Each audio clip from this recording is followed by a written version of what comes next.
नमस्कार बहनों और भाइयों, साथियों, प्यारे बच्चों। भारत के संवैधानिक इतिहास की ज्ञान सागर में आपका स्वागत है और हमारी ये यात्रा निरंतर जारी है। हमारी इस यात्रा का आज का जो विषय है वो है क्रिप्स मिशन 1942। कल हमने बताया था वीडियो में कि 1935 का जो संविधान भारत का एक मिनी संविधान के रूप में भारत सरकार अधिनियम आया था, वो मॉडल कभी लागू ही नहीं हुआ। हालांकि भारत का जो आज का जो संविधान है उसी मॉडल के ढांचे पे खड़ा हुआ है। उसमें राज्य का जो मॉडल था उसमें परिवर्तन किया गया। गवर्नर को के साथ में चीफ मिनिस्टर और मंत्री परिषद उसमें परिवर्तन किया गया और केंद्रीय मॉडल जो था वो ज्यों का त्यों था और उसकी जो राज्यों और केंद्र के बीच की जो बंटवारे थे वो आज भी ज्यों के त्यों हैं। तो फिर समस्या क्या थी? समस्या ये थी कि एक कहते हैं ना कि भाई राजनीति करनी, क्योंकि दुनिया भर के दल बने हुए थे तो राजनीति करते थे, अपने अपनी सेखी हाँकते थे। ये नहीं कि भाई हम उससे कुछ सीखें और सीखने के बाद में उसमें जो कमी से निकाल के नहीं भाई अब हमें इनसे नहीं चलेंगे, हमें चाहिए अपना आजादी। तो वो तो करना नहीं था और राजनीति करते थे। और राजनीति क्यों करते थे वे? क्योंकि सभी अपने अपने उनके ग्रोहबंदी कर रखी थी। कोई जातियों का नेता बना हुआ था, वो अपनी जातियों के नुक्ते निकालता रहता था। आजादी से कोई लेना देना नहीं था उन्हें। वो अपनी जात को उठाए फिरते थे कि हमारी जात का ऐसे हो रहा, ये हो रहा। कोई धर्म को उठाए फिरता था कि भाई हम हिंदुओं के साथ में नहीं रहेंगे, मुसलमानों का खास तौर से हम हिंदुओं के साथ में नहीं रहेंगे, हमारे तो यहाँ राज था और हम कैसे कैसे हमारे मजहब में ऐसे नहीं वो नहीं। वो अपने शरिया को उठाए फिर रहे थे। जो सनातनी हिंदू थे उनका अलग मुद्दा था। उनका मुद्दा था कि भाई ये राष्ट्र जो है एक होना चाहिए और ऐसे कैसे चलेगा भाई काम। ये कल को मान लो हम आजाद भी हो गए तो हमारे देश की स्थिति क्या होगी, उनकी अलग चिंता थी। महात्मा गांधी की अलग चिंता थी। वो यूं थे कि मेरी चलनी चाहिए, जैसे मैं कहूं मेरी तैसी हो। वो अपने आप को दूसरों को अपने से अलग ही समझते थे, उनकी अलग ही दुनिया थी। नेहरू जी का अलग स्टेटस था। वो अपने इर्द गिर्द ही घुमाते थे कि भाई मैं नेता बनूं।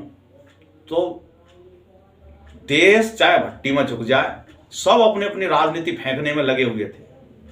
अब स्थिति जब उसके बाद में 1937 में वो राज्य का जो मॉडल था, प्रांतीय मॉडल तो लग गया, लेकिन बाद में परिस्थिति बदलने लगी और राजनीति होने लगी और उधर द्वितीय जो विश्व युद्ध था उसके बिगुल बजने लगे। जापान और चीन का कब्जा था। जापान ने चीन पर कब्जा कर रखा था। उधर अमेरिका चीन की मदद करना चाहता था और उन्हें लगा कि भारत जो है ये रसद सामग्री पहुंचाने के लिए बड़ा उपयुक्त होगा और भारत को हम जो है अपने उसमें ले लें, जो है यहाँ पे केंद्र बना ले तो बहुत बढ़िया हमें सहूलियत होगी। इसलिए यहाँ के नेताओं को मनाने की कोशिश करने लगे, नहीं भाई देखो युद्ध में हमारा साथ दो। इस मौके का फायदा उठा के यहाँ के नेताओं ने कहा कि इन्होंने दबाव बनाना शुरू करा। जो प्रांतीय मंत्री परिषद के जो मंत्री थे और मंडल था और केंद्र में जो केंद्रीय विधान परिषद के जितने भी नेता थे उन्होंने त्याग पत्र दे दिया और यहाँ अस्थिरता फैल गई। इस अस्थिरता के दौर में वहां की जो ब्रिटिश सरकार ने स्टीफोर्ड क्रिप्स को, सर की उपाधि उन्हें मिली हुई थी, सर स्टीफोर्ड क्रिप्स को यहाँ पे क्रिप्स मिशन बना के भेजा। अब ये स्टीफोर्ड कौन थे? ये कम्युनिस्ट विचारधारा के वहां के नेता थे, और वहां उस समय पे ब्रिटेन में गठबंधन की सरकार चली हुई थी। तो ये गठबंधन में जो है लेबर पार्टी के अंदर जो है और कंजर्वेटिवों का इनका गठबंधन, ये जो था उस समय पे गठबंधन सरकार वहां पे चली हुई थी। तो गठबंधन सरकार में ये थे कम्युनिस्टों के नेता, और कम्युनिस्टों के वहां पे उस समय था कि भारत को ये जो है सब शासन का उन्हें दे दिया जाए। लेकिन उनका जो गठबंधन था, उनका ये रुख था कि भाई भारत को आजाद नहीं करने देना हमें। तो अब इनकी समस्या ये थी। खैर ये भारत में आए और इन्होंने जो है यहाँ पे सारे नेताओं से राय शुमारी करी, और विचार विमर्श करने के बाद में उन्होंने जो है भारत के उस समय के जो ब्रिटिश के तत्कालीन वो थे चर्चिल, उस समय पे प्रधानमंत्री थे, उन्होंने इनको जो है यहाँ पे भेज दिया। यहाँ पे वे आए और सभी राजनेताओं से राय शुमारी करी, तो सब अपने अपने पीपणी बजा रहे थे। मुसलमान जो थे वो जिन्ना के नेतृत्व में थे, वो इस चक्कर में थे कि भाई हमारा जो कैसे अलग देश बन जाए, वो पाकिस्तान का सुर बनाए हुए थे। दलित वर्ग जो था वो ये था कि भाई हमें हमारी गोटी इसमें फिट हो जाए, और सब हमारा जो है यहाँ पे जो है अलग से जो हमारे लिए भी कुछ पल्ले पड़ जाए। कोई ये नहीं था कि भाई भारत मजबूत हो, सब अपने अपने गोटी फिट करने में लगे हुए। तो उन्होंने देख लिया यहाँ कुछ ना धरा, ये तो सब अपने अपनी पीपणी बजा रहे हैं। तो उन्होंने भी इसी हिसाब से रुख को देखते हुए 5 प्रस्ताव, 5 सूत्री जो है, एक जो है उन्होंने सुझाव के तौर पे भारतीयों से सहयोग करने के लिए कहा भाई हम जो है आप हमारे युद्ध में सहयोग करें, और हम आपके बदले में ये 5 प्रस्ताव दे रहे हैं। 5 प्रस्तावों में क्या था मिशन का कि भाई युद्ध जब हो जाएगा खत्म, आप हमारे युद्ध में मदद करो, और युद्ध खत्म हो जाएगा उसके बाद में यहाँ पे जो है संविधान निर्माण सभा जो है उसकी स्थापना की जाएगी, जो भारत के लिए नया संविधान बनाएंगे, यही भारत में स्थापना करी जाएगी। तो बहुत बढ़िया बात। दूसरी, संविधान सभा में जो प्रतिनिधि होंगे कॉन्स्टिट्यूएंट असेंबली के, उसमें राज्यों के प्रतिनिधि भी इसमें शामिल किए जाएंगे। तीसरी शर्त उन्होंने लगाई कि ब्रिटिश सरकार जो है इस संविधान बनने के बाद में निम्नलिखित शर्तें जो हैं वो स्वीकार करेगी। वे शर्तें क्या थी? 2 थी। पहली शर्त तो थी कि जो है उन्होंने पहले ही कह रखे थे भारत को संघ बनाएंगे, कि जो संविधान बन भी जाएगा ना, तो ये भारत जो ब्रिटिश प्रांत हैं और ये जो रियासत हैं, ये इस संविधान को चाहें तो स्वीकार कर लें और नहीं तो अस्वीकार कर लें, या अपने लिए अलग से संविधान बना लें। हम इन पर दबाव नहीं डालेंगे कि भाई तुम इस संविधान को मान लो। तो ये तो अजीब स्थिति थी कि भाई इतनी मेहनत भी करें और तो भी तुम जो है ये जो है इनसे कुछ नहीं कहोगे। भाई जो एक तो थी रियासत थी, उनका तो अलग मैटर था, वो तो प्रांतों के लिए भी ऐसे कहने लगे कि भाई ये ब्रिटिश जो प्रांत हैं ये माने ना माने तो फिर फायदा क्या होगा संविधान का। तो इनकी जो ये बात थी ये जो है तर्क संगत नहीं थी। उन्होंने कहा कि भाई ब्रिटिश संघ में जो है हम दबाव नहीं डालेंगे कि इसमें आओ, ब्रिटिश भारत के संघ में आप शामिल हो, हम दबाव नहीं डालेंगे किसी पे भी। और ये प्रांत जो है जो अपने लिए जो संविधान बना लेंगे तो हम उसकी जो स्थिति होगी उसमें वही उनको समान देंगे जो भारत की जो है भारत का जो प्रांत हैं उनकी स्थिति है ऐसी सेम, हम उनकी स्थिति को मान लेंगे। तो ये बात जो है उनकी तर्क संगत नहीं थी। दूसरा उन्होंने कहा कि भाई ये जो संविधान सभा जब बन के तैयार हो जाएगी, संविधान सभा के बाद में, और जो ब्रिटिश सरकार के बीच में संधि होगी। भाई संधि क्या होगी? संधि पत्र पे हस्ताक्षर किए जाएंगे कि अब जो है ब्रिटिश जो है वो भारत के हाथों में उनके सब शासन के तौर पे उनको जो है पावर दे रही है वो पावर अटॉर्नी तौर पे नहीं भाई, हम तुमको पावर अटॉर्नी दे रहे हैं, आप जो है अपना जो है उपनिवेशीय दर्जा डोमिनियन जो है आपको जो है सब वो दे रहे हैं, सब शासन की, यानी कि यहाँ पे हस्तक्षेप तो रहेगा ब्रिटिशों का ही, और आप जो है अपने आप ही अपनी सरकार चलाएं। आपको जो है हम जो भी कोई समस्या आएगी, समस्या काय की आएगी, हस्तांतरण से उत्पन्न समस्या ये आएगी कि यहाँ पे जातियों की, उन्होंने तो पहले बीज बो रखे थे, सब अपने अपनी मूछ पहनाए फिर रहे थे कि वो हम, क्योंकि गोल बेज में जाके लपक के ये जो है जातिगत गठबंधन वाले थे, वो सबसे पहले लपक के बैठ के वहां पीपड़ी बजाते थे, जो अपने आप को जाति जो है दलित वर्ग अपने आप को कहते थे, या कोई भी थे जातियों की जो गिरोहबंदी वाले थे, सब वहां पे मूछ पहना के बैठ जाते थे सबसे पहले, और वहां जाके चुकलानी बातें करते थे, और अंग्रेजों को वो पसंद आती थी। मुस्लिम लीग वाले भी साहब पहले लपक के वहां पे बैठ जाते थे, और वे अपने राग गाते थे कि साहब हमारा कैसे फंद छुड़वाओ यहां से। तो समस्या बड़ी अजीब थी, ड्रामा चल रहा था पूरा। तो भाई जातीय, भाषीय और अल्पसंख्यक के मामले में जो समस्या होगी भाई, हम उनको सुरक्षा प्रदान करेंगे, और इसमें प्रावधान रखा जाएगा कि उस स्थिति में जो भी समस्या इनके साथ में आएगी, हम जो है समस्या का समाधान करेंगे। तो भाई उनसे भी इस दूसरे बात से भी ये लग रहा था भाई यार ये बीज बूंगे तो कोई मानने को यहाँ पे तैयार ही नहीं होएगा। चौथा उनका जो मुद्दा था वो ये था कि भाई ये जो संविधान सभा में जो मेंबर बनेंगे उनका जो चुनाव होके आएगा वो 1/10 मॉडल पे होगा, यानी कि जितने भी वहां के प्रांतीय जो असेंबली है उसके जितने भी मेंबर हैं उनका 1/10 से ज्यादा नहीं होंगे सदस्य। ये अलग था कि सबके लिए अलग अलग स्थिति बन रही थी, किसी में कितने मेंबर हैं, किसी में कितने, उनकी जनसंख्या के हिसाब से था वो। तो उस फॉर्मूले के अनुसार ये था कि जितने भी आपके किसी राज्य के मान लो 100 सदस्य हैं विधान सभा के, तो आपका 1/10 यानी कि 10 ही मेंबर उस राज्य से प्रांत से आएंगे। ये फॉर्मूला उन्होंने बनाया, और सबके जनसंख्या के अनुपात से अलग अलग हो सकते थे ये, और भारतीय रियासतों के लिए इसी अनुपात में वो भी भेज सकते थे अपने इसी अनुपात में। और युद्ध के पहले भारतीय नेताओं से अगर युद्ध से पहले भारतीय नेताओं के सहमत होने पर इस व्यवस्था में परिवर्तन किया जा सकता था। तो इसमें बीच में परिवर्तन भी किया जा सकता है, सहमत युद्ध के जो है से पहले, युद्ध शुरू हो इससे पहले अगर कोई इसमें कोई मीन मेघ कोई निकलती है तो हम इसमें परिवर्तन भी कर लेंगे, कोई बात नहीं भाई। ये भी उनकी बात चौथी थी।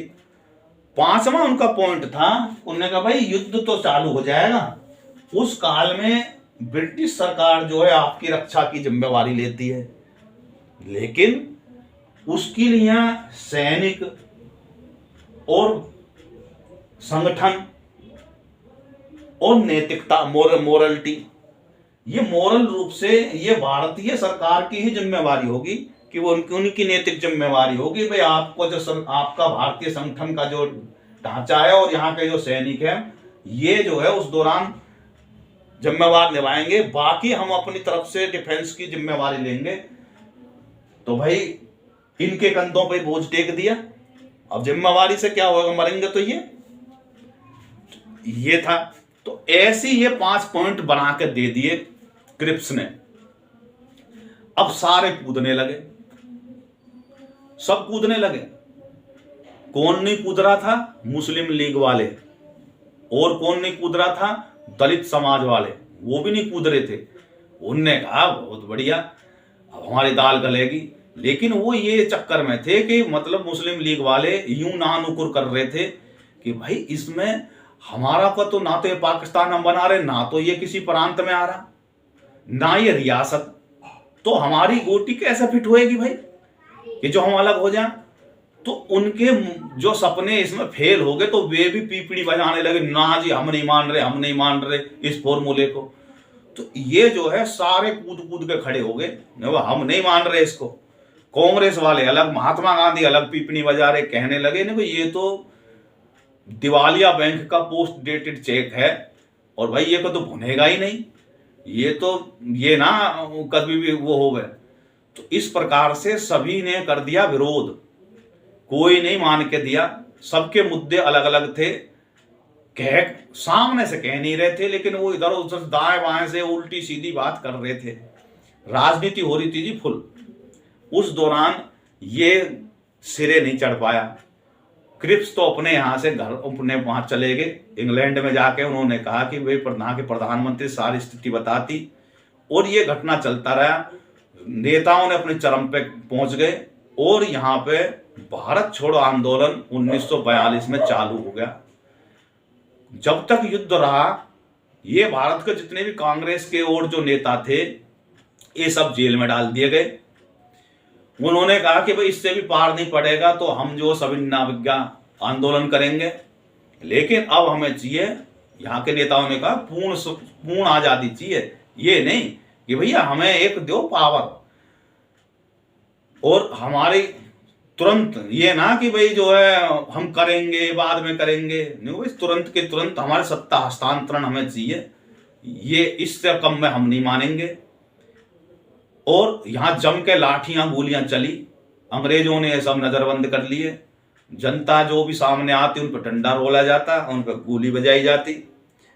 बाद में उन्होंने सब नेताओं ने सब कहा कि भाई इससे एक बात तो क्लियर होगी, जनता का जो भय था, जो भाई हम मर जाएंगे पिस जाएंगे, अब वो गया भय निकल। अब हम मरने, क्योंकि यहाँ की जनता भी जो उनकी महात्मा गांधी ने डाला रखी थी ना जी मार देंगे अंग्रेज, ये कर देंगे वो कर देंगे, ना अहिंसा का पालन करो, वो भी खूब यहाँ अंग्रेजों को कूटते पीटते, जो भी जिनका दाव लग जाता। ये अंग्रेज उस समय युद्ध में भी स्थिति ऐसी हो रही, युद्ध में स्थिति ये हो रही थी कि जो है जो सिंगापुर है वो इनके कब्जे से निकल गया था, वो आजाद हो गया। और उसके बाद में बर्मा पे भी जो है, बर्मा तक जो है आजाद हिंद फौज यहाँ से आ गई थी, सुभाष चंद्र बोस वाली।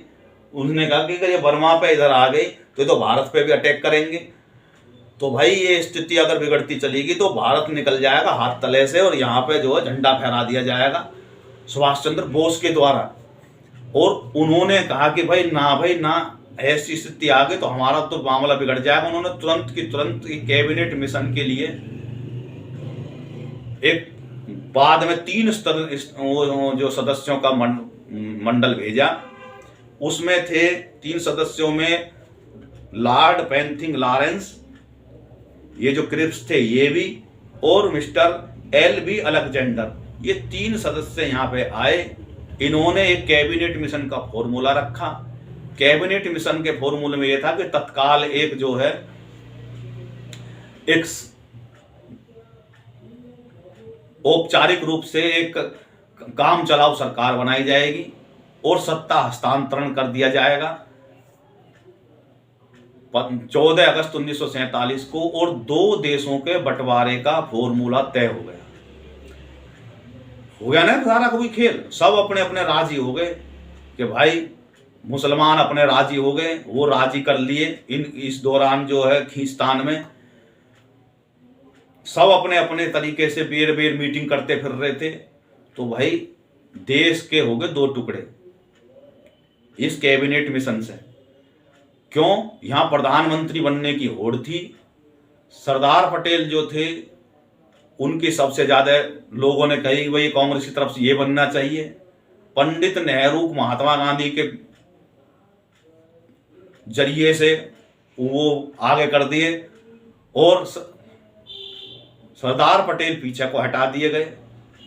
जिन्ना कह रहा मैं बनूं, अगर वो जिन्ना को उस समय प्रधानमंत्री बना दिया जाता तो ये मामला भी थम सकता था, मुसलमान भी कहते चलो कोई बात ना, और बाद में स्थिति जो भी होती वो सब देखी जाती, तो झंझट तो फिर भी होते। लेकिन अगर 2 दल के बंटवारे भी हो गए थे तब भी लगा लेजड़ी बात करके, और ये जो है आज की जो ये रोग जो है खुजली का जो ले रखा है कि भाई जब धर्म पे बंटवारे हो गए थे तो क्यों नहीं जो है सारे के सारे इधर से उधर गए। उन्होंने बाद में ये कहा था कि भी लड़के लिया था पाकिस्तान, हंस के लेंगे हिंदुस्तान। तो ये जो बात थी वो चाल वो अपनी यहाँ पे चाल चल गए, महात्मा गांधी उनके संरक्षक बन गए। और बाद में आप अब जो परिस्थिति देख रहे हो आपके सामने है। तो भाई हमारे बड़े बूढ़ों की करनी हुई करनी बहुत सी समय जो है, जो गफलत है, जो दूरदृष्टि सोच, आदमी खूब अक्लमंद बनता है, उससे भी गलती हो जाती है। तो भाई ये जो गलती थी हमारी उस समय की स्थिति की, वो आज हमारे सामने है। हम तो उस समय पे थे नहीं इस धरती पे, किस अवस्था में होंगे कोई पता नहीं, लेकिन हम जो ये हम अपने बुद्धि कौशल से इस बात को महसूस करते हैं कि भी गलती तो हुई थी।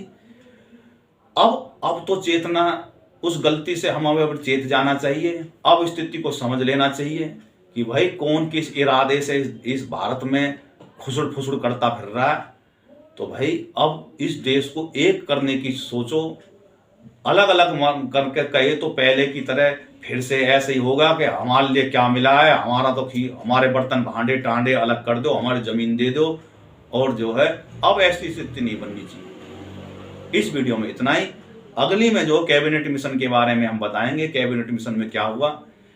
बहुत बहुत धन्यवाद। इस वीडियो को ध्यान से देखें। और ये जो पॉइंट है कि इस क्रिप्स मिशन में कुछ नहीं था, फिर से बता दूं, उन्होंने उस समय पर यह कहा गया था 5 पॉइंट थे कि जो है युद्ध के बाद वे एक संविधान सभा बनाई जाएगी, उसके संविधान सभा में भारतीय प्रतिनिधि, प्रांत के प्रतिनिधि भी शामिल कर लिए जाएंगे, और ब्रिटिश सरकार शर्त रखी। पहली शर्त तो ये थी कि भाई जो ये संविधान बन के आएगा इसको चाहे तो वे ब्रिटिश प्रांत वाले स्वीकार कर लें ना करें, हम दबाव नहीं डालेंगे उनको इसमें संघ में शामिल होने के लिए। दूसरा ये था कि भाई हम आपको सत्ता हस्तांतरण जो है कि खाली स्वशासन चलाने के लिए जो है आपका हमारा उपनिवेश वाला जो दर्जा चलता रहेगा, और आप अपने हाथ से सरकार चला लो, ये फॉर्मूला था। दूसरा 1/10 का फॉर्मूला था कि भाई संविधान में जो सभा के जो मेंबर बनेंगे वो जितने भी प्रांत की सीट थी उनका 1/10 लिया जाएगा। और 5वां पॉइंट था कि भाई युद्ध के कार्यकाल में ब्रिटिश सरकार आपकी रक्षा करेगी, लेकिन उसमें आपको जो यहाँ भारत की जो सरकार है उसका जो संगठन है, उसके जो सिपाही हैं और उसकी ही मॉरलिटी होगी, वो जो है हमें जो है नैतिक रूप से अपनी हमारी मदद करें।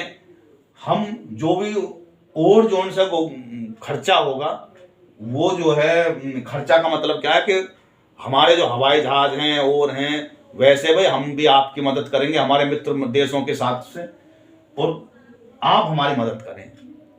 ये 5 पॉइंटों के प्रस्ताव थे, ये किसी ने नहीं माने। इस वीडियो में इतना ही। रटने वाली कोई बात नहीं है, समझो पॉइंटों को एक एक को। उस समय चल क्या रहा था। भारत माता की जय। जय हिंद, जय भारत।